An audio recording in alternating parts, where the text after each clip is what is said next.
Welcome to Tech Tips. If you are a system administrator, you'll benefit greatly by knowing how to manage Linux operating system. Most of companies are using Linux or Unix platform today for software development, web server build-up, critical database server build-up and lots more. There have several reasons for preferring Linux instead of other operating systems. Reliability, flexibility, secure, and low cost. If you don't have clear idea on Linux, you would not be able to configure its services and can't fix issues. Tech Tips tutorials will help you to understand the core functionality of Linux operating system. All tutorials of Tech Tips will help you to learn each and everything step by step. This tutorial shows you how to access the Linux command line prompt, and what to do once you get there. There's a wealth of commands you can use from the command line. I show you just how to use them. Watch carefully and practice yourself as much as you can.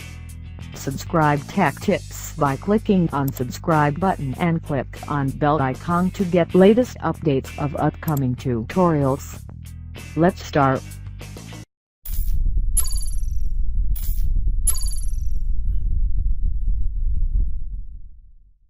In this tutorial we are going to show you how to install Linux operating system.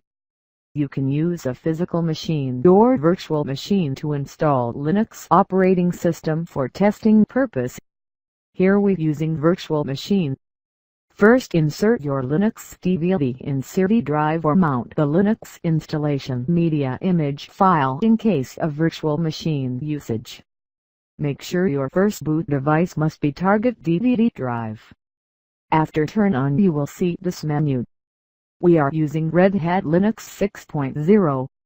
It may be slightly different appearance if you installing other Linux flavors or updated versions. Now press on Tray key after select the install or upgrade an existing system option.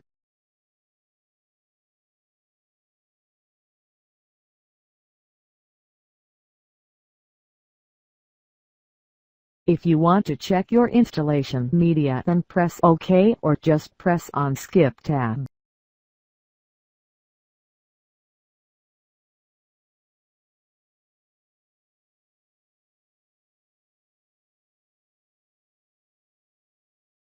Selecting by arrow keys, press Next. Choose your preferable installation language and click on Next.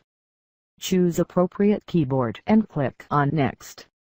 If you are using basic storage device like hard disk, then choose basic storage device option. In case you using SAN or NAS storage infrastructure, then you have to choose specialized storage device option. Here we choose basic storage device option. Now click on Reinitialize All button to erase all previous data in the hard disk.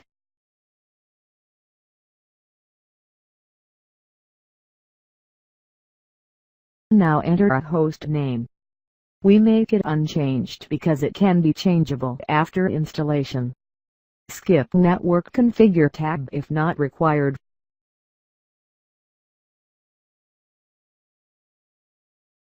Select the nearest city of your time zone.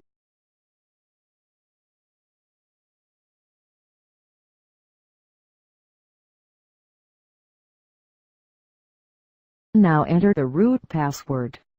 Root is a super user in Linux operating system and have all permissions and access over other users and operations. Set a strong root password always in real environment. In this stage you have to choose the installation type you prefer. We have chosen Create Custom Layout option.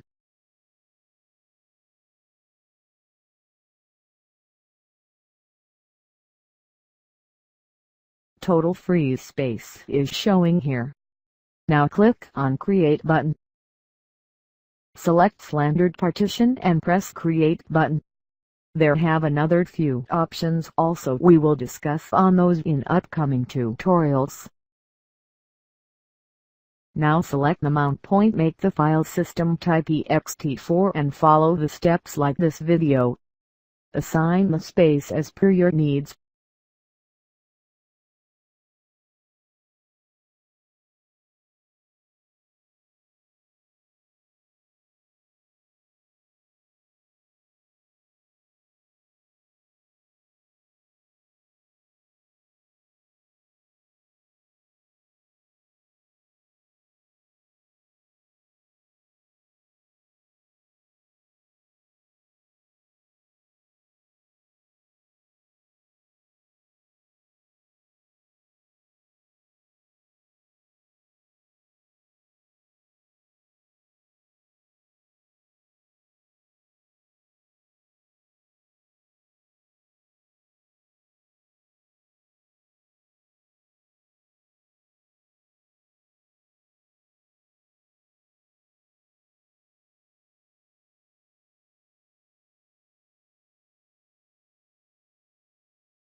Now select File Swap from drop-down list of File System tag and assign the space 3 times larger than physical RAM space. Like if you using 2 GB physical RAM, then assign 6 GB of swap space.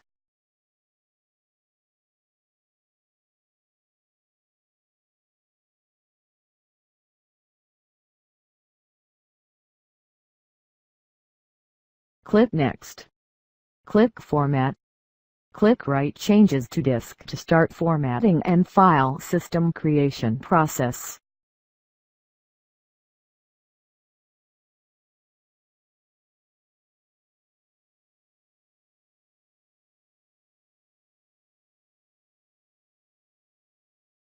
In this stage, make sure Install Bootloader option must be checked. Now click on Next button. Here just choose Desktop option to enable GUI interface by default. If you not choose, system will be boot up with command line only. Click on Next. Now the installation has been started. It will take 15 to 20 minutes to complete basic package installation.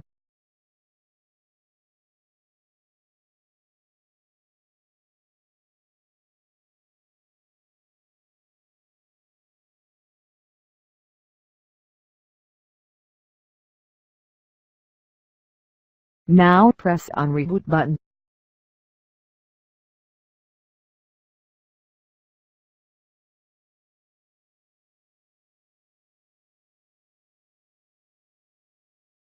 On Welcome screen, click the Forward button. Click on Forward after check Yes at the bottom of License Agreement. If you are a registered Red Hat user, you may configure RHEL for package update. Otherwise, click on Forward. Now write down one username and password. Network login option used for network authentication purpose. You may also use advanced user creation option here or later.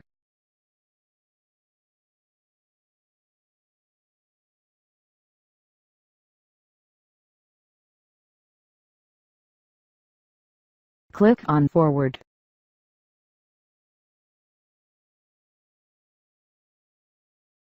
Now set the date and time and click Forward.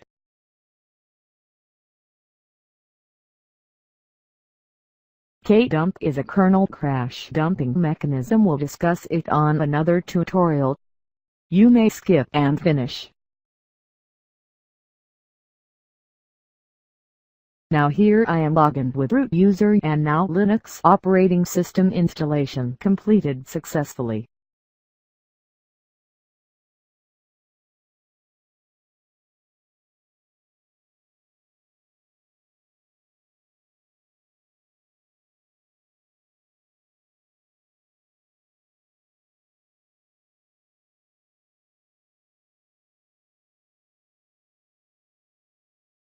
Thanks for watching our channel.